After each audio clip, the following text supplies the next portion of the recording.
It was the middle of the night when I heard it. My son Michael and his wife Isabella thought I was asleep. I lay there motionless, pretending to be in the deepest slumber as their voices carried through the thin walls. But what they said, that shattered me. "He's becoming a burden," Michael whispered, his voice low but cutting. "It's time he goes to a nursing home. We can't keep pretending we care."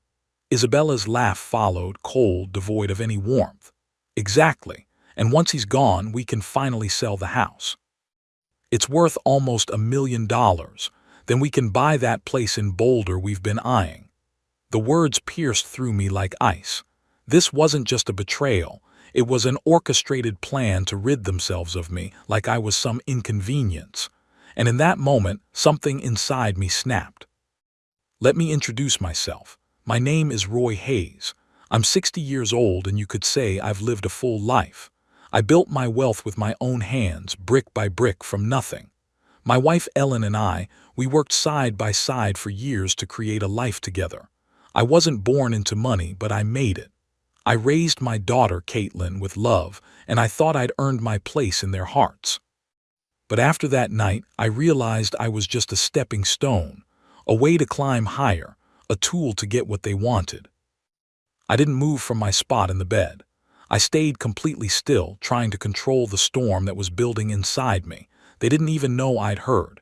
It was a cruel, calculated conversation that made me realize just how far they'd gone. They didn't care about me. They only cared about what I could do for them. The realization hit me harder than I expected, but it also fueled something inside me that I hadn't felt in years: strength. I didn't need them. I didn't need their approval. In fact, I had the power to destroy everything they were building. The decision was made in that instant. I wasn't going to be discarded so easily. I wasn't going to let them take my life's work from me, not without a fight. They thought they had me figured out, an old man, tired, no fight left in him. They couldn't have been more wrong. If you want to know what happened next, keep watching. I'll show you how I made them regret ever underestimating me. I stayed in that bed for what felt like hours, but it was only a few minutes. I couldn't sleep. I could hear Michael's laughter fading as he and Isabella retired to their bedroom. I could hear the house creaking, the slow tick of the old grandfather clock in the hallway, and the faint sound of cars passing outside. Everything felt so still, but inside me, everything was crashing. I've never been one to sit idly by when there's something that needs doing. I didn't let life pass me by. I made it happen. That's how I built everything I had, through sweat, hard work, and sacrifice. But all of that seemed so meaningless now. After all the years of raising Caitlin, putting her through college, supporting her dreams, it felt like everything had been for nothing. Michael, my only son, hadn't just let me down. He decrossed a line I didn't even know existed until that night. I knew right then that I couldn't let this go. I couldn't let them take my house, my legacy. The house I built with my own hands. The house I paid for brick by brick. They saw it as just a property, something to be sold for their gain. But to me, it was the symbol of everything I had worked for. The sweat that went into every piece of wood. The hours of labor I spent getting every detail perfect for my family, for them. And now they wanted to toss me aside. I wasn't about to let that happen, but I wasn't going to charge in, guns blazing either. No, I needed a plan, a smart plan, a plan they wouldn't see coming. As I lay there in bed, I started thinking about what I could do. I didn't just want to hurt them. I wanted to make them feel the same betrayal they'd made me feel. I wasn't going to let them rob me of everything, and I wasn't going to just give up the house without making them pay. I rolled out of bed and grabbed my robe. The cool air of the night hit my skin, but it didn't faze me. My mind was racing, working 1,000 miles a minute. I went downstairs to the kitchen and poured myself a glass of water, but I wasn't thirsty for water. I needed something else, something stronger. I opened the cabinet and pulled out a bottle of whiskey I'd been saving for a special occasion. The occasion had arrived. If you've ever had a moment where everything clicked, everything made sense in an instant, you'll know exactly how I felt as I sat there in my kitchen, the light from the fridge casting long shadows on the floor. That moment, when I realized I had all the power I needed to turn this around, felt like a revelation. It was the kind of clarity that made my blood run cold but also stirred something deep inside. I wasn't just going to fight for my house. I was going to make them regret their every move. I'd give them a taste of their own medicine, and when I was done, they'd wish they'd never crossed me. I'd make Michael see what it really meant to be a son, not just a man who could be bought and sold like a piece of property. I stood up, the weight of what I was about to do settling into my chest. I could already hear their voices in my head, their judgmental whispers, their condescending words about me. But now it didn't matter. I was past that. I was past caring what they thought. I wasn't just going to take back what was mine. I was going to make sure they knew who the real mastermind was. They had no idea what they were dealing with. You may think this is dramatic, but trust me, this is only the beginning. There's much more to come, and you'll want to see how I turn the tables on them. The next morning, I woke up with a plan. It wasn't just in my head anymore, it was real. It was tangible. I had a direction, a way forward, and I knew exactly where I had to start. I didn't make my usual morning coffee. Instead, I spent the first few hours of the day in my home office, pulling out old files I hadn't looked at in years. The deed to the house was right there, tucked in a folder with all the other important documents I'd kept over the years. It was mine, all mine. And nobody, especially not my son or his wife, was going to take it from me. I wasn't going to just kick them out. No, that would be too simple. It would be too easy. I wanted something more. I wanted them to feel the weight of what they'd done. I wanted them to understand the consequences of treating me like I was nothing. They didn't respect me now, but they would. They were going to understand just how much they needed me. I made a few calls that day, quietly and with purpose. I didn't need anyone to know what I was planning. I didn't want anyone to warn them. I didn't want them to have any heads up about what was coming. This had to be a surprise, a shock. And when it hit, it was going to hit hard. I called the bank. I made sure the mortgage payments were up to date, but I also made a note to cancel the next one. The timing had to be perfect. I wasn't going to let them continue living off me without feeling the pinch. And if they were going to sell the house, they would have to do it under my terms. If you think that was extreme, just wait. There's so much more to come. But first, let's talk about what happened next when Michael came home. The morning after I made the calls, everything felt different. It was like the world had shifted ever so slightly, and I could see it more clearly than ever before. It wasn't just about the house anymore. It was about everything. The betrayal, the arrogance, the way they thought they could walk all over me. I had spent my whole life working for something, and they thought they could just take it without consequence. Well, not this time. Michael came home that afternoon around 3 o'clock. I knew he'd be back then because he always came by after work to check on me, like he was doing me a favor. I always used to appreciate those visits, but not anymore. Not after what I'd heard. He came in through the back door like he always did, and I didn't even look up from my chair when I heard him. I let him walk into the kitchen, not acknowledging him right away. He wasn't here to check on me today. He was here because he wanted something. I could feel it in my bones. "Hey, Dad," Michael said, sounding too casual for what was about to happen. I didn't respond immediately. I took a slow sip of my coffee, savoring the warmth. Then I turned to face him, finally looking him straight in the eye. I could see the hesitation in his eyes, that little bit of guilt he couldn't hide. It was funny, really. He hadn't known that I knew everything. He still thought he was the one in control, but not anymore. "Got a minute?" he asked, leaning against the counter like he owned the place. His voice had that same condescending tone it always had when he was trying to act like the responsible son. But today, I wasn't buying it. I set my coffee cup down on the table with a soft thud, letting the sound hang in the air. "Of course, Michael. What's on your mind?" I said, keeping my voice calm like nothing had changed. But everything had changed. He just didn't know it yet. He shifted uncomfortably, clearly not expecting this kind of response. Normally, I'd be the one nervously shifting in my chair when he came around, but not today. Today, I was in charge of the conversation. Today, he was going to hear it all. I wanted to talk about the house, he started, rubbing the back of his neck like he was uncomfortable. Good, he should be uncomfortable. Look, I know things have been a little tense lately. He said it like it was nothing, like he was still trying to ease into the conversation, but I could see through it. He didn't want to deal with what was coming. He was just hoping I wouldn't notice what they'd planned. But I noticed. Oh, I noticed. I've been thinking, he continued, his eyes darting away from mine for a second. Maybe it's time we start making some decisions about the future. About, your care. I could feel the anger rising in me, but I kept my expression neutral. He wasn't going to get away with this. What kind of decisions? I asked, playing it cool.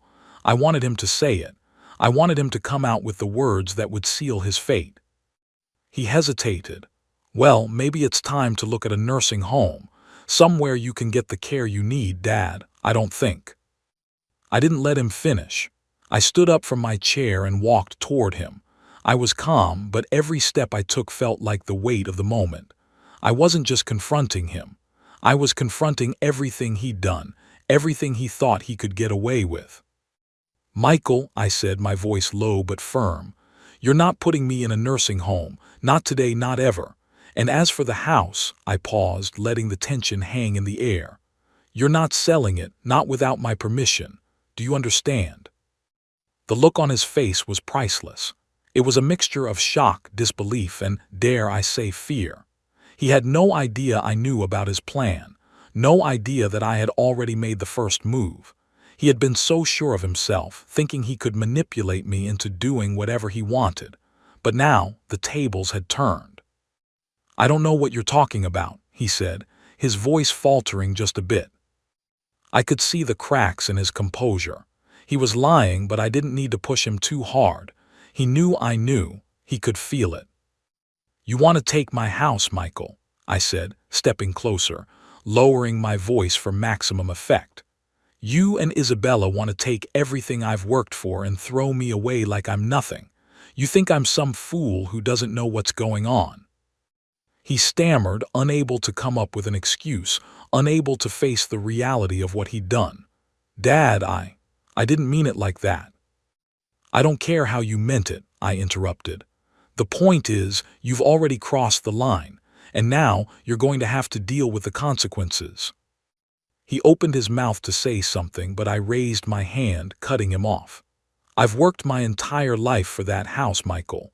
It's mine, and you'll never touch it without my say-so. And as for you, don't come back here trying to play the responsible son. You've shown me who you really are. Michael stood there, speechless, probably not knowing whether to be angry or scared. He didn't know what to do now, and that gave me satisfaction. He was out of his element. For the first time in years, he didn't have control. You're going to regret underestimating me, I said, watching his face turn pale. And when I'm done, you'll realize just how badly you've miscalculated.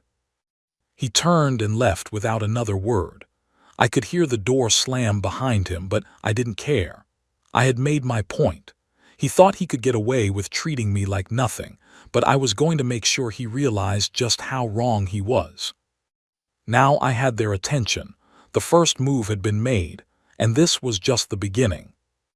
The door slammed behind Michael with a finality that echoed through the quiet house. For a moment I stood there, my chest heavy with the weight of what had just happened. But there was no turning back now. I had set the wheels in motion, and they were already turning. Michael had gotten the message loud and clear, even if he wasn't ready to admit it yet. I knew he'd go back to Isabella, and they'd likely talk about it, probably try to spin it in their favor, make themselves the victims. But that didn't matter. They couldn't stop what was already coming. As I stood there in the silence, I thought about my next move. I couldn't just let things play out passively anymore. No, this needed to escalate.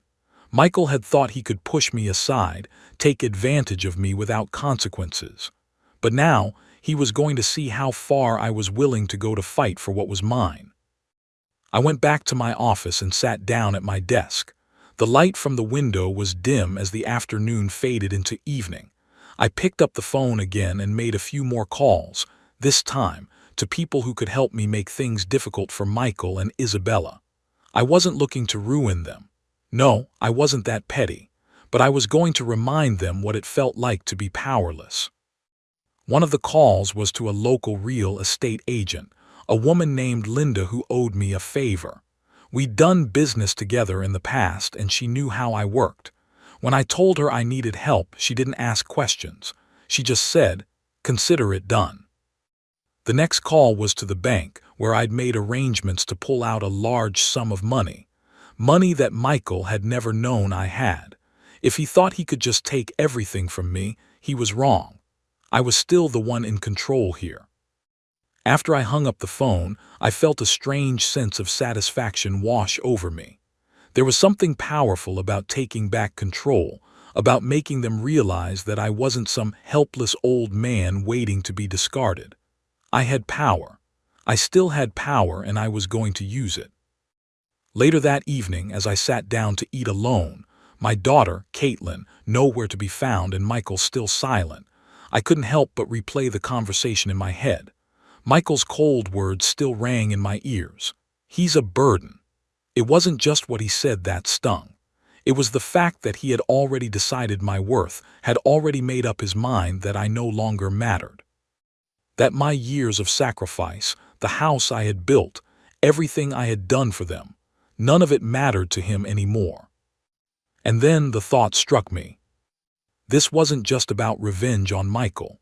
This was about setting things right, about showing him that no matter how old I was, no matter how much he tried to push me aside, I wasn't finished yet. He had underestimated me, and that was going to cost him. But I couldn't just hit him where it hurt financially. I needed to hit him emotionally, too. I needed to make him feel what it was like to lose something you thought was always going to be there. To lose a connection, a family bond that you never realized was fragile until it was too late. So I waited. I knew Michael would come back. He had to. I was his father after all. But I didn't want to make this easy for him. If he was going to come crawling back, asking for forgiveness, he needed to know that I had the power to make him suffer. And the first step in that process was going to be taking away the one thing he valued more than anything, his perfect little life with Isabella. The next morning, as the sun came up over the horizon, I was already at work.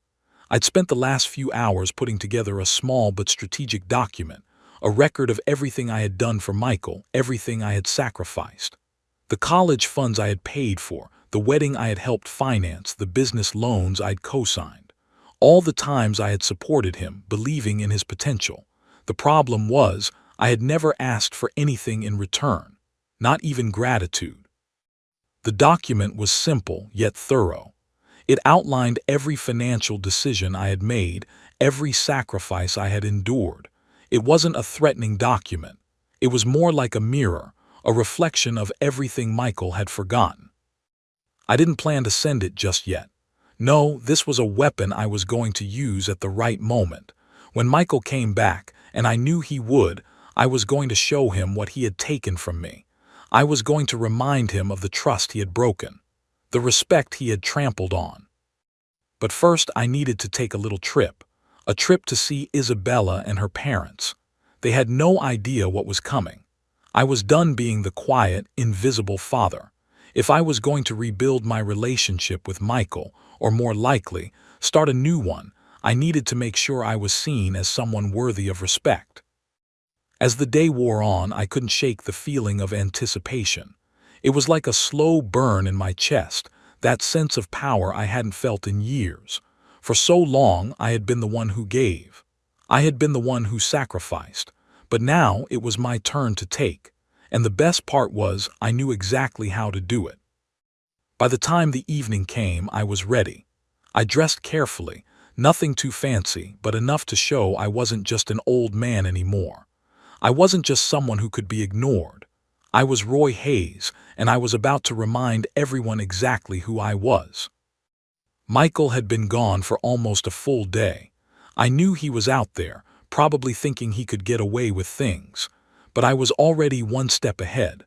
I had already set the pieces in motion, and now I was waiting for him to return. But this time, He wasn't going to find the same father waiting for him. The evening passed slowly, each minute stretching into the next like a drawn-out pause. I knew Michael would eventually return. His pride wouldn't let him leave things unsaid. He might try to salvage whatever he could, but it wouldn't be enough. No amount of apologies would ever make up for what he'd done. By the time I heard the car pulling up in the driveway, I was already ready. I stood by the window, watching as Michael got out of his shiny new car, still looking like the polished businessman he had become. He wasn't the same little boy who used to run to my arms after a long day of work, the one who used to play catch with me in the backyard. No, this version of Michael was too far gone. His suit was crisp, his hair perfectly in place, but I knew what lay beneath that surface. He hadn't just lost his respect for me. He had buried it beneath a mountain of ego and entitlement. He walked up the steps, and I could hear the soft thud of his footsteps on the porch. I didn't move from my spot by the window. I let him come to me. He didn't knock immediately, but I knew he was standing there, gathering himself, probably trying to figure out what to say. He didn't know it yet, but he was walking into a storm he wasn't prepared for. The doorbell rang. I took my time answering, walking slowly toward the door, letting the tension build. When I opened it, there he stood, Michael. His face was a mixture of guilt and pride, but mostly it was that same arrogance. The same arrogance I had seen in him when he first started to distance himself, when he thought he was too good for the life we built together. "Dad," he started, his voice hesitant. He wasn't sure how to begin, and I let him flounder for a moment. "Look, about yesterday, I'm sorry. I didn't mean to upset you. You just what?" I interrupted. "You just wanted to sell the house, put me in a nursing home, and act like everything was fine." I didn't yell. I didn't need to. The words were enough to cut him down, to let him see just how much I knew. His mouth hung open for a moment, the words stuck in his throat. For once, he didn't have the right response. He couldn't spin this into something that made him look good. He couldn't blame it on stress or miscommunication. What he had done was deliberate, and deep down, I think he knew it. "Michael, do you know how many years I spent working, slaving away at construction sites, putting food on this table, building a future for you and your sister?" I let the words sink in, watching the shock play out on his face. "Do you know how much I gave up? And this is how you repay me. By trying to sell my house, the one I built with my hands, for a house in Boulder." He shifted uncomfortably on his feet, but he didn't respond. He couldn't. He knew what I was saying was true. He had crossed a line, and now he was facing the consequences of his actions. But that wasn't enough for me. He needed to feel it. He needed to understand that there was no turning back from this. I stepped back from the door, opening it wider. "Come in," I said. He hesitated for a moment, but he followed. I led him into the living room, where the soft light from the lamps cast long shadows over the furniture. The same furniture I'd chosen with Ellen. The same furniture I'd fought to afford. He didn't even seem to notice it. He was too focused on the discomfort of the moment. I sat down in my chair and gestured for him to sit across from me. I wanted him to feel the weight of the conversation. I wasn't going to rush through this. This wasn't just about me confronting him. This was about me taking back control of my life. "Tell me, Michael," I said, looking him straight in the eye, "do you remember how we got here? How you and I used to talk? How I worked 2 jobs just to get you into college? Do you remember how I would come home late at night, exhausted, but I'd still sit down with you and help you with your homework?" His eyes darted away from mine, but I wasn't going to let him escape this moment. He had to face the truth. "I remember, Dad. I do," he said, his voice quieter now. "Then what happened? Where did that boy go? The one who looked at me with pride, the one who called me his hero?" The words hit harder than I expected. I wasn't just confronting him anymore. I was confronting myself, too. All these years, I'd been so blinded by my love for him that I hadn't seen how far he'd drifted away. I could see it in his eyes now. The guilt, the regret, but it wasn't enough. It wasn't enough to just feel bad. He needed to understand the full weight of his actions. "Do you think it was easy for me?" I asked. my voice shaking slightly with the intensity of the emotion that was rising. To give you everything I had, only for you to treat me like I was nothing. Do you think it was easy to watch you turn into someone I don't even recognize anymore? He looked down at his hands, unable to meet my gaze. I had him, but I wasn't finished. You know what the hardest part is, I said, leaning forward.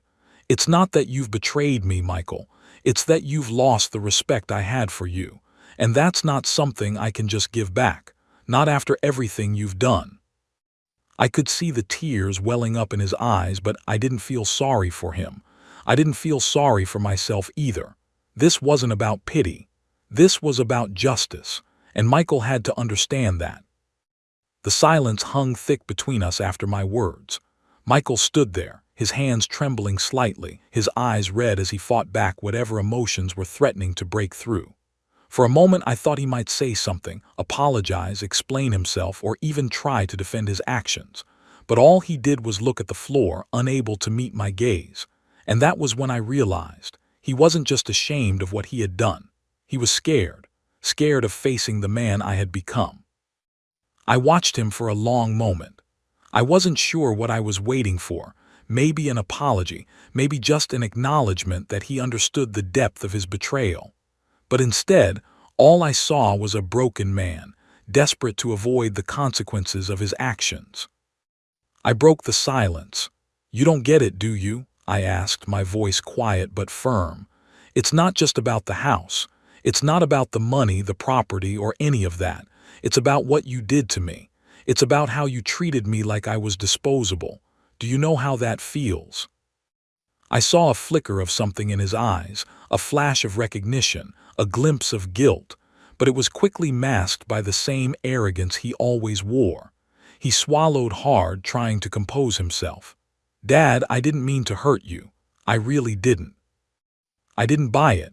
The words felt empty, like they were just rehearsed lines meant to salvage the situation. I had heard enough. You didn't mean to hurt me, I repeated, letting the words sink in. Then why did you do it? Why did you betray me like that? You think this is just about money. You think I'm just some old man who doesn't know what's going on. I built that house with my own hands, Michael. I spent my entire life working for everything you have, everything you take for granted. And now you think you can just take it all away. His jaw clenched, but he didn't respond. He knew I was right. He knew he had crossed a line and there was no going back. I stood up from my chair, walking slowly toward him. I could see him stiffen as I moved, as if he expected me to strike him. But I wasn't here for violence. I wasn't here for anger. I was here for something much more powerful, something that would stick with him for the rest of his life. You know, Michael, I said, my voice low, I spent so many years protecting you, building a life for you even when things were tough. And now I realize I've been doing it for nothing. Because somewhere along the way, you stopped caring about me. You stopped caring about what I sacrificed, about what I gave up. And that's what hurts the most. I stopped in front of him, standing inches from his face. But you know what? You're not going to take the house. You're not going to take everything I've worked for, and you're certainly not going to make me feel like I don't matter. You think you've won because you've got your shiny new life with Isabella. You think you're in control now. Let me tell you something. Control can slip through your fingers faster than you can imagine. I reached into my jacket pocket and pulled out the document I'd put together earlier, the list of all the sacrifices I had made for him. This is what you're going to remember, Michael. Every penny I spent on you, every hour I worked for you, every sacrifice I made, it's all right here. And when you look at it, you'll realize that everything you've been trying to take from me, everything you thought you could steal, it was never yours to begin with. You've been living off my back your entire life. His eyes widened as he looked at the paper in my hand. I could see the guilt creeping back in, but there was no sympathy in me now, not anymore. I stepped back, folding the document slowly and deliberately, and placed it on the table in front of him. This is just the beginning, Michael. You've got one shot at fixing this, and you'd better think long and hard about what you want your future to look like. Because as far as I'm concerned, you've already made your choice. He stood there staring at the folded paper as if it held all the answers he'd been searching for. But it didn't. It wasn't about the document. It wasn't about the house. It was about what he had done to me, and I needed him to understand that. For a moment I thought he might break. I thought he might fall to his knees and beg me for forgiveness. But he didn't. He just stood there, staring at the table, his hands trembling as he picked up the paper. He didn't speak. He didn't try to justify his actions. He didn't do anything but stand there, holding the document like it was a lifeline he couldn't grasp. I wasn't going to wait around for him to apologize. I wasn't going to beg for the son I once knew. No, this was on him now. If he wanted to fix this, he had to be the one to make the first move. I turned and walked toward the door, ready to leave the room. I didn't need to say anything more. I had made my point. But just before I stepped outside, I turned back to him. One more thing, Michael. If you ever want to earn my respect again, you need to prove that you're worthy of it. And that's going to take more than just saying the right words. It's going to take action. You need to show me that you're not just the man who betrayed me, but the man who can rebuild what we've lost. Until then, don't come back here.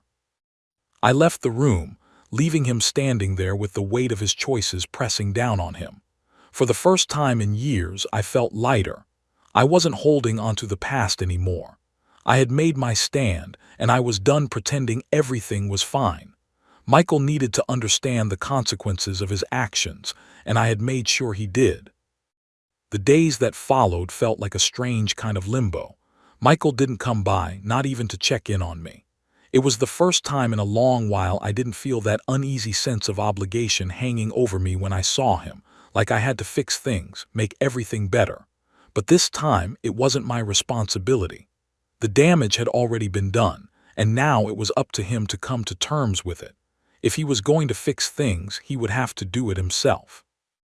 I spent my days in a strange peace, doing the usual tasks I'd always done. I watered the plants, cleaned the house, and even spent more time sitting on the porch in the afternoons, watching the neighborhood go by. Life outside seemed to move as it always had, but I wasn't the same. What Michael had done to me, what he had taken from me, had cracked something open inside, and no matter how much time passed, I knew I'd never be the same man again. But every time the doorbell rang, my heart would jump, expecting it to be him. Part of me, part of that father who still wanted to believe in his son, hoped that maybe he would come back with some sort of realization, maybe some genuine remorse. But every time it wasn't him, the disappointment settled deeper.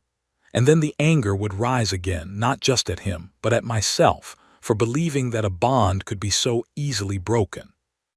It wasn't until a week later that Michael showed up again. I wasn't sure what I was expecting. A knock at the door, maybe. An apology, perhaps. But what I didn't expect was him walking into my house like nothing had happened, like the conversation we'd had didn't even matter. His clothes were neat, freshly pressed as always, and his face held that air of composure he carried like a shield. But when he stepped into the living room and saw me sitting there, it was like the air thickened, and he faltered. I watched him for a long moment before he finally spoke, though his voice lacked the confidence he usually wore like armor. "Dad," he said, a forced calm in his voice, "can we talk?" I didn't answer right away. I just studied him. The man who had been my son, who had looked up to me once, who had called me his hero. I wasn't sure who he was now, but I knew this conversation wasn't going to be the same. I nodded once slowly, but I didn't move. "Talk then." Michael hesitated, stepping forward, his gaze flickering around the room. It was like he was trying to find the right words, trying to figure out how to make everything right again, but no words could fix this. Not anymore. "I'm sorry," he began, but there was no passion in his words, no real apology. It sounded like he was just going through the motions. "I should have never said those things. I never meant to hurt you." I leaned back in my chair, letting his words hang in the air. They were empty, hollow, like they had no weight. It was like he thought saying those words would make everything go back to normal, like he could erase what he'd done with a few simple sentences. "No, you didn't mean to hurt me, Michael. I replied, my voice steady. But you did, and that's the problem. It's not about whether or not you meant to hurt me.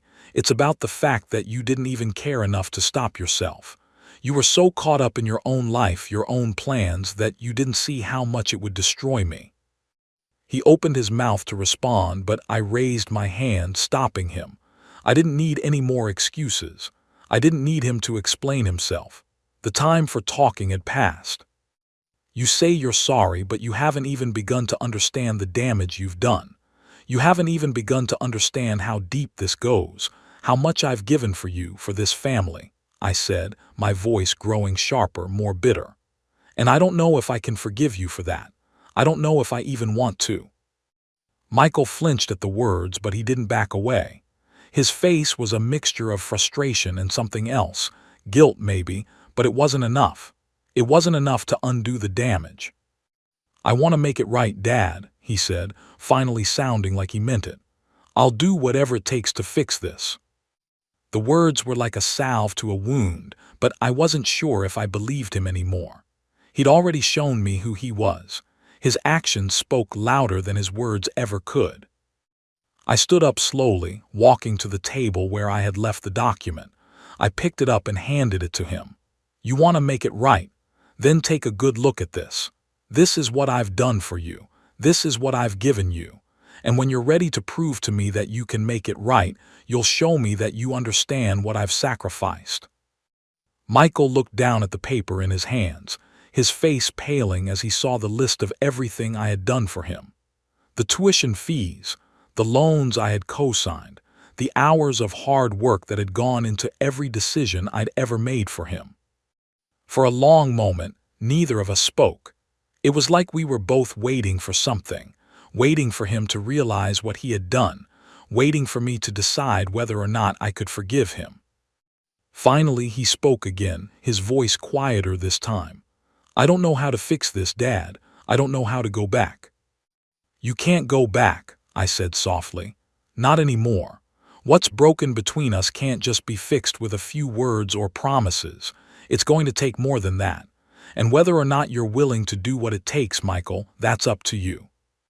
The room fell into another heavy silence, but this time it felt different. The weight of the past hung between us, but so did the question of whether or not he could change.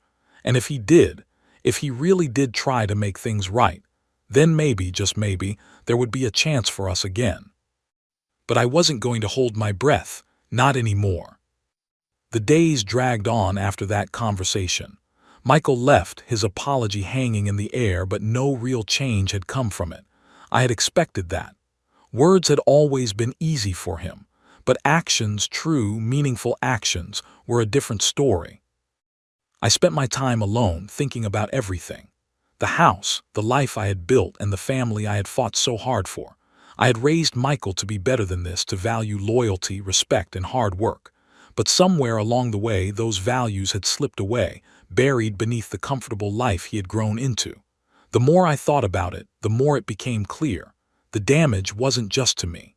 The damage was to everything I had worked for, everything I had believed in. But deep down, there was still a part of me that hoped, just hoped, that Michael would come through. I had been patient for so long, always giving, always trying to make things right for him and Caitlin.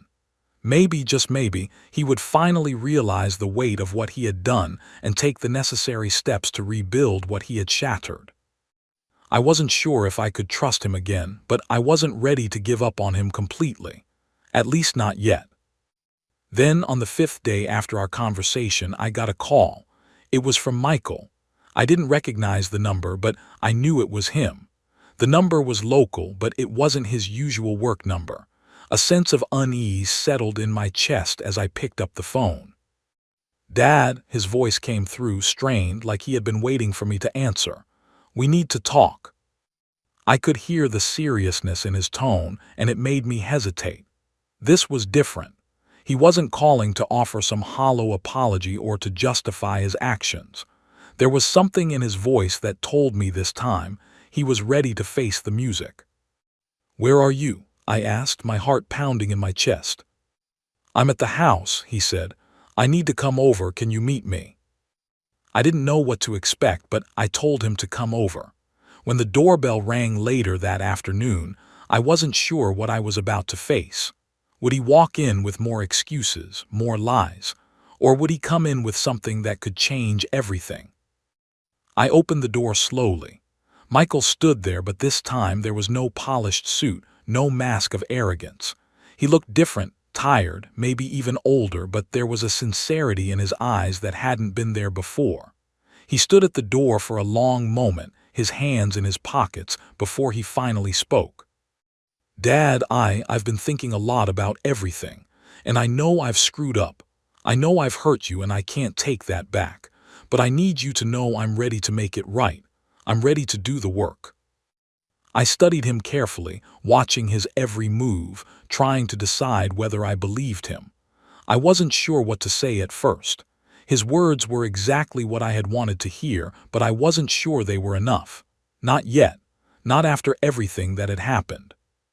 "You're ready to make it right," I said, crossing my arms. "After everything you've done, you think a few words can fix it. Do you think I'm just going to forgive you because you say you're ready?" Michael's expression faltered for a moment, but he quickly regained his composure. "No, I don't think it's that simple. I know it's not. But I want to try. I'm willing to do whatever it takes to prove to you that I can be the man you raised me to be." I didn't respond immediately. I wasn't sure how to respond. My instincts told me to hold back, to keep my distance, but there was another part of me, the part that still loved him, that wanted to believe him. Maybe it was time for him to prove it. "Prove it then," I said, my voice low but firm. "Show me you're not just words. Show me you're not the same person who tried to sell my house and throw me away like I was nothing." He nodded, his eyes determined. "I will, I promise." For the first time in what felt like forever, I allowed myself to believe him. Maybe he wasn't beyond redemption. Maybe he could find his way back. We sat down at the kitchen table, and Michael began to explain himself. He spoke about how his actions were driven by fear, fear of losing control, fear of not measuring up to the life he had built. He admitted he had become complacent, blind to the sacrifices others had made for him. It wasn't an excuse, but it was an explanation that made sense in a way. He acknowledged that his own selfishness had pushed away everything that mattered, and he was ready to take responsibility for the consequences. "I've made a lot of mistakes," he said, looking me in the eye, "but I'm ready to own them. I'm not asking for forgiveness yet. I know I don't deserve it, but I'm asking for a chance to fix this, a chance to make things right." I took a deep breath. This was the moment of truth. The choice was mine. Was I going to let him back in? Was I going to let go of the hurt and anger that had built up inside me? Could I trust him again after everything? "Michael," I began slowly, "this isn't just about the house. It's about everything you've taken from me. It's about the respect I thought I earned, the love I thought I had. But if you're truly ready to make it right, then we'll start there. You'll have to prove yourself. You'll have to show me you're not the man I thought you had become. You'll have to show me you're still the son I raised." He nodded again, his expression resolute. "I will, Dad, I promise." I didn't know if he could keep that promise. I didn't know if he would. But for the first time in a long time, I saw the spark of something real in him, hope, and maybe that was enough. The next few days were tense. Every time I saw Michael, I couldn't help but feel that weight hanging over us. The house felt quieter, the air heavier, as if we were both waiting for something, waiting for a sign that things were going to be okay, or that they never could be again. He had promised to prove himself, but that promise was just words for now. Words I wasn't sure I was ready to believe, no matter how badly I wanted to. I kept busy with the usual routine, but the silence between us was suffocating. Michael, for his part, kept his distance, giving me space but also showing up at the house with increasing frequency. He'd do small things, help me carry groceries, take out the trash without me asking, but each action, each gesture, felt like a tentative attempt to rebuild what had been broken. And for the first time in a long while, I started to see him less as the arrogant, entitled man I'd grown to resent, and more as the young boy I used to know, the one who looked up to me, the one I had spent my whole life trying to protect. But the truth was, there was still a wall between us, a distance I wasn't sure could be bridged. There were still nights when I lay awake, wondering if this was all a facade, if he was just playing the part until things blew over. But there were also moments, brief moments, where I caught a glimpse of the son I had once been proud of, the one who had made me laugh, the one who had once called me his hero. And in those moments, I allowed myself to feel a flicker of hope. One afternoon, Michael came to the house unexpectedly. I was in the garden, kneeling in front of the rose bushes I had planted years ago, another one of those small rituals that had always helped me feel grounded. The roses had always reminded me of Ellen, of better days, of when life felt simpler, before everything started falling apart. Michael stood at the edge of the garden, watching me for a while before stepping forward. "I was thinking," he said quietly, his voice unsure, "maybe I could help you with these." I looked up at him, meeting his gaze. He was standing there awkwardly, hands in his pockets, his eyes looking everywhere but at me.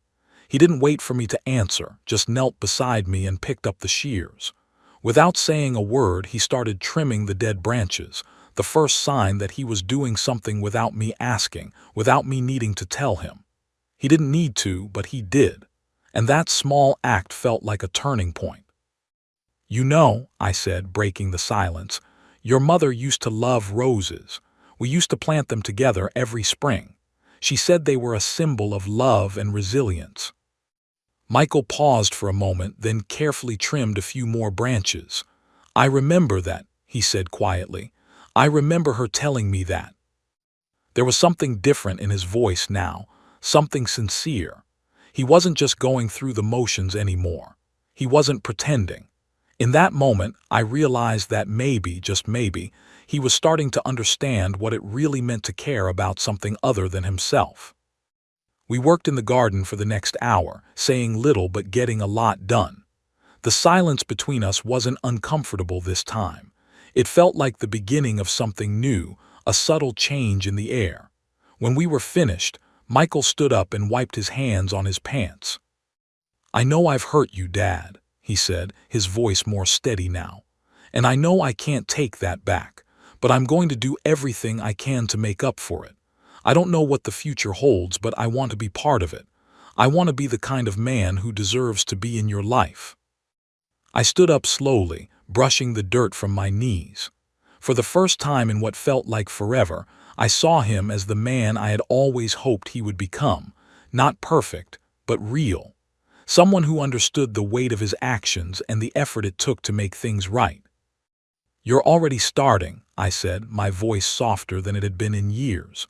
"You're showing me more than just words, and that's all I can ask for. We'll see where this goes, Michael, but I'm willing to give you a chance, a real chance."